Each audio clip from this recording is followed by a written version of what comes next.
Le pape nous invite à faire de 2021 une année en compagnie de Saint Joseph, dont il nous rappelle la personnalité dans sa lettre apostolique de décembre 2020, avec un cœur de père.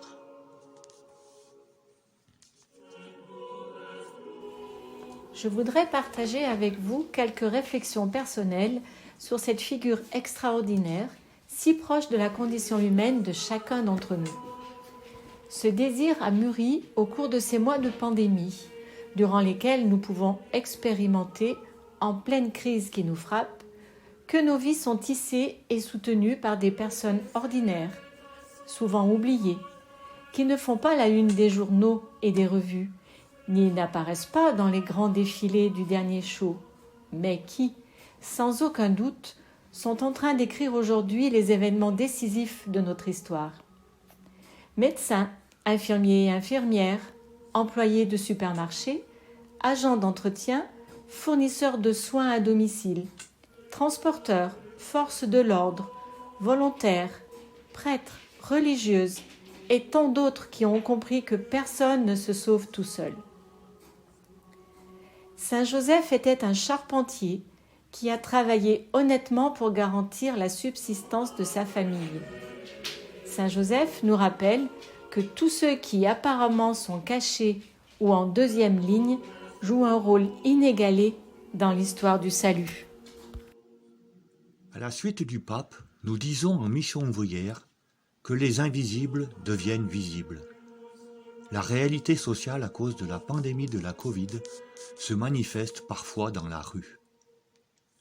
Les invisibles font entendre leur voix.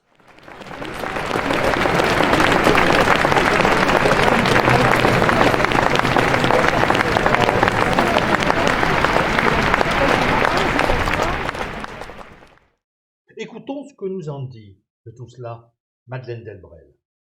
Pourquoi le vent, la tempête, serait-il silence et non pas le pilonnage des machines à l'atelier, le grondement des trains en gare, le brouhaha des moteurs au carrefour, les pas des foules dans la rue?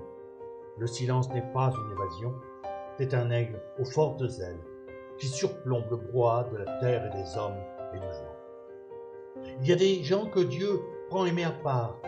Il y en a d'autres qu'il laisse dans la masse, qu'il ne retire pas du monde. Ce sont des gens qui font un travail ordinaire, des gens qui ont des maladies ordinaires, des deuils ordinaires, une maison ordinaire, des vêtements ordinaires. Ces gens de la vie ordinaire que l'on rencontre dans n'importe quelle rue. Nous autres, gens de la rue, croyons de toute force que cette rue, que ce monde est pour nous le lieu de la rencontre de Dieu. Partez sans carte sur cette route, sur cette place, pour le découvrir. N'essayez pas de le trouver, mais laissez-vous trouver. Les pas de Dieu vont sur la mer, le pas d'hier est effacé, le pas de demain n'est pas tracé.